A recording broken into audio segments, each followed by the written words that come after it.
What's going on, y'all? Welcome back to Clutch Talk. Episode 18, I believe, today, and another ranking video today. We'll be ranking the top 10 games of 2025, or how I think the top 10 games will end up being played out.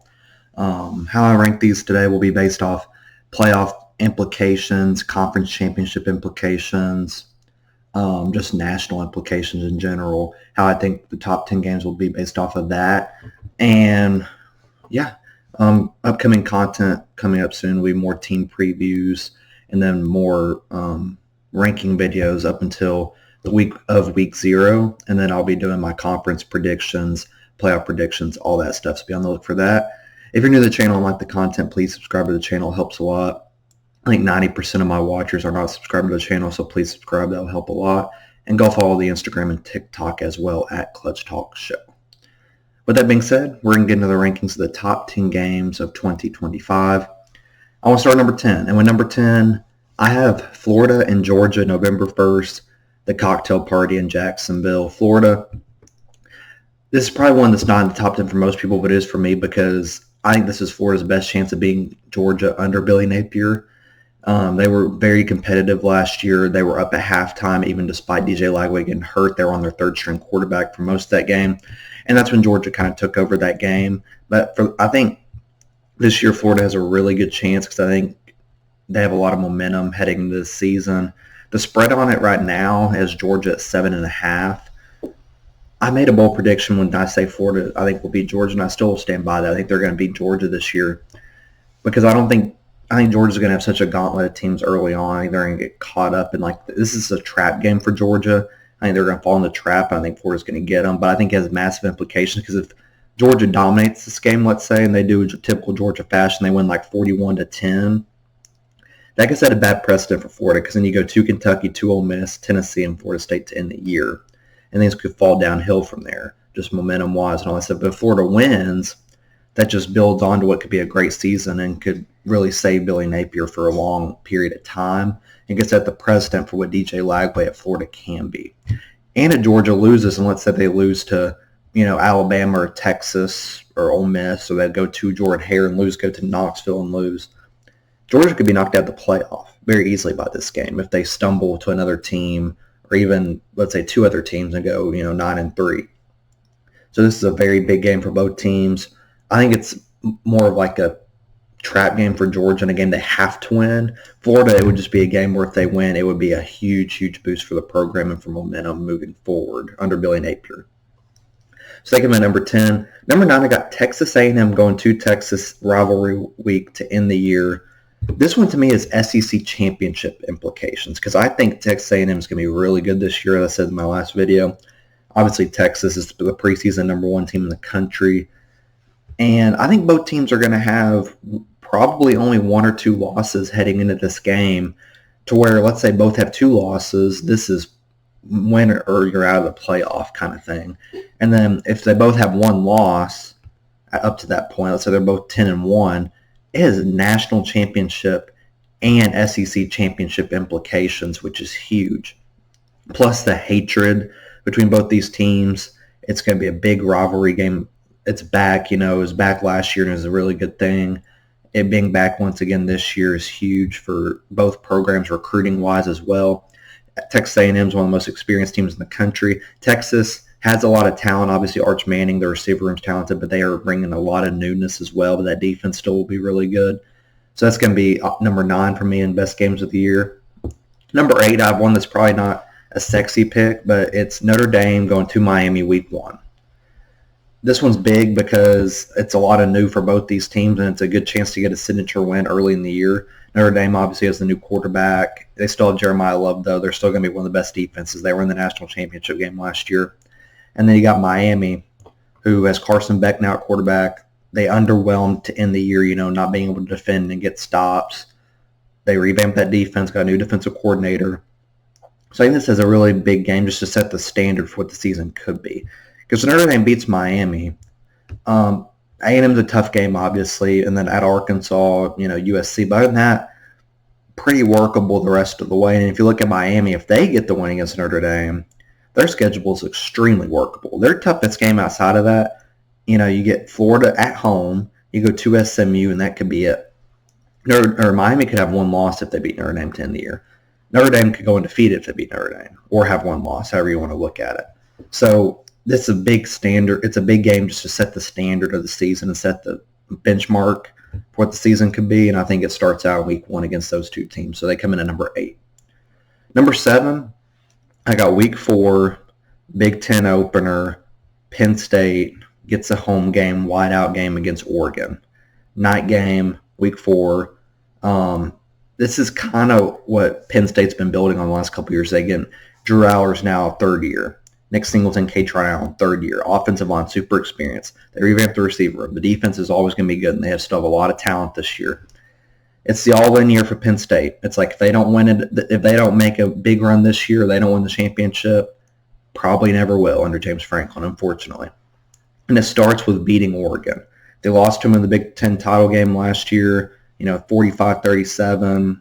Second half, it was a really competitive game, but Oregon kind of had it won the whole way.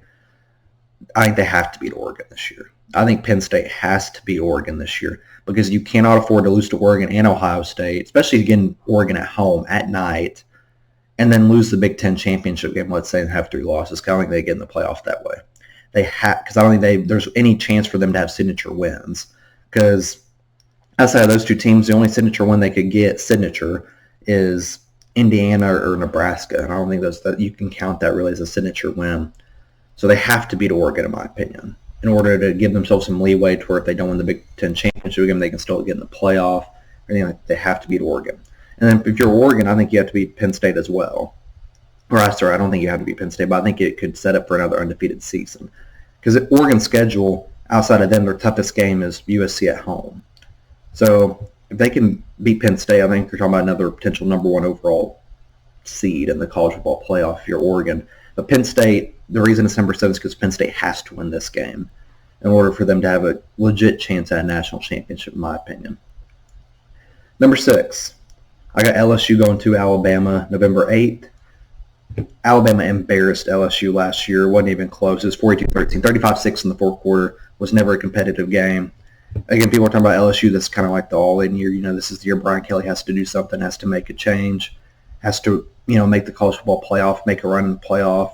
And it starts by going to Alabama because you start on the road at Clemson. You got on the road against Ole Miss. You got South Carolina. You got A&M.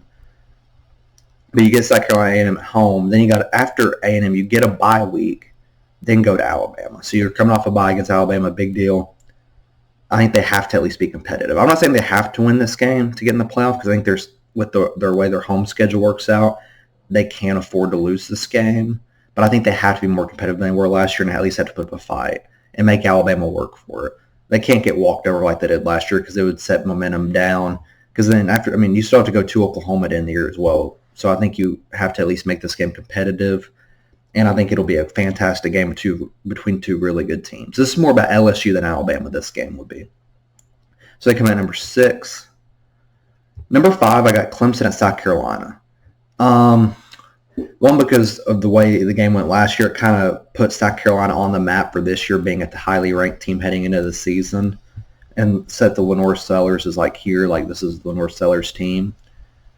This is a big game because I think if South Carolina finds a way to win the game, I think they could get in the playoff. They could lose 3 games. I think South Carolina, if they're scheduled, they could lose 3 games and get in the playoff. So beating Clemson, I think, would guarantee them a spot in. And Clemson, this is one where they're so experienced, they're so talented. I think they have to win this game. Clemson does. You can't lose South Carolina 2 years in a row, 3 of the last 4 years. I don't think they can afford to do that. You got LSU, to begin the year. Going to Georgia Tech's not easy. Going to Louisville's not easy, and going to South Carolina. I think in order for them to get the high seeding possible, in the playoff and potentially be the top 4 seed or top 5 seed, however you want to do it, I think they had to be South Carolina. And again, if South Carolina wins, I think they're in the playoff. So this has massive playoff implications. For Clemson, I think it's more about seeding implications.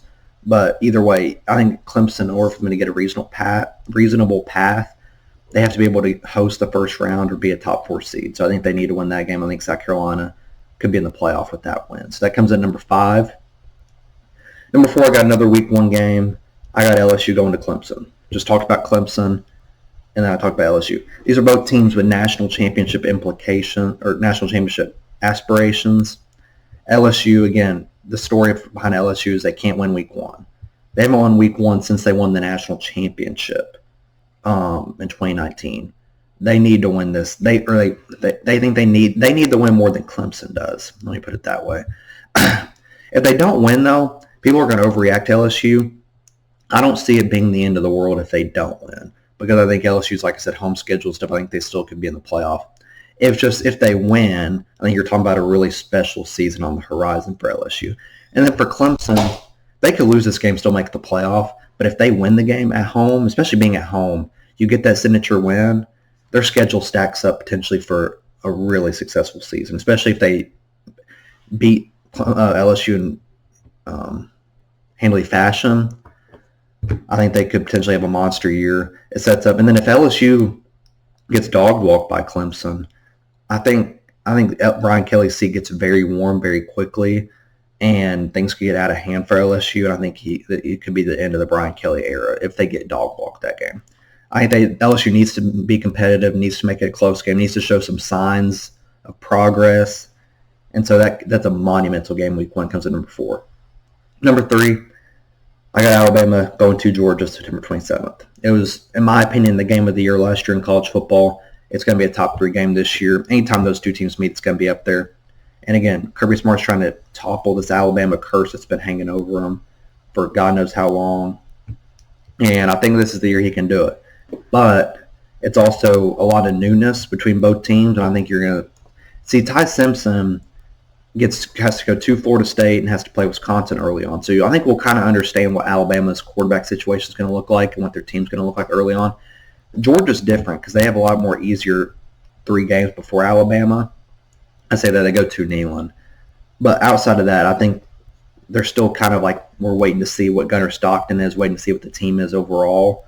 So I think it'll be very interesting to see how the quarterbacks look in such a big game like that. And again, this is SEC championship implications. To me, the winner of this game will be in the SEC championship. That's how big I think it is. I think the winner of this game could potentially win the SEC and then be a potential top 4 seed in the playoffs. So this has massive implications for both teams.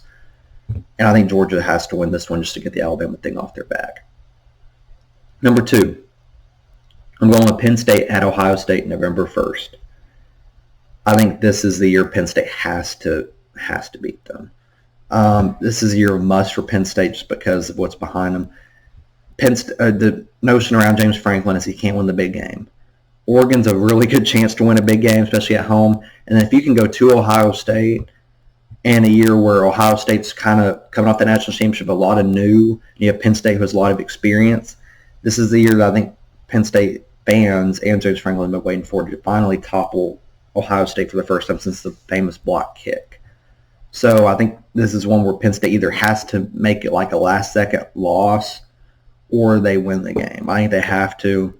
Now, with that being said, if they lose to Ohio State, let's say at Columbus, at the shoe, hard place to play, and they meet again in the Big Ten title game, I think Penn State has to win it. They have to beat Ohio State at least once this year. I don't think they can afford to go 0-1, 0-2 again against Ohio State this year, just because of the notion's been around the program for so long and who they have returning compared to Ohio State with all the newness around the program. I think Penn State has to make this one close. And then the game of the year. I think the number 1 game in 2025 will be between Texas at Ohio State week 1. Number 1 versus number 2 probably facing off week 1. You got Arch Manning. You got Julian Say and 2 new quarterbacks.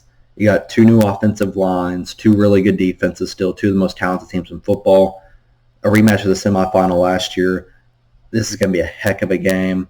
I think Arch Manning and Julian Sayin are both going to have their moments where they struggle, but I also think they'll have the moments where they shine. I think it could be a 24-20 kind of game, though, more low scoring. And I think the crowd's going to be nuts. It kicks off college football. It's going to be a back-and-forth game. And I think Texas is going to win the game. I think Arch Manning's the real deal. And I think Ohio State's going to be a little sluggish coming out of the gate with Julian Sayin trying to figure things out. I'm really excited for this game. I think it'll be the game of the year. And again, it has national championship implications. The winner of this game is going to be a top 4 seed. I think it's almost guaranteed. Now, the loser will probably still get in the playoff, but I think this is all about seeding. like if I think that the loser of this game could potentially be out of a top 4 seed and have to play in the first round of the playoff. They probably will still host, but it's still much different than getting a bye. So I think this is a monumental for seeding, monumental for national championship implications, and it's Texas's revenge game. And so we'll see with how they do there. So those are my top 10 games of 2025. That'll wrap up the video. Again, if you like the video, please subscribe. Like the video.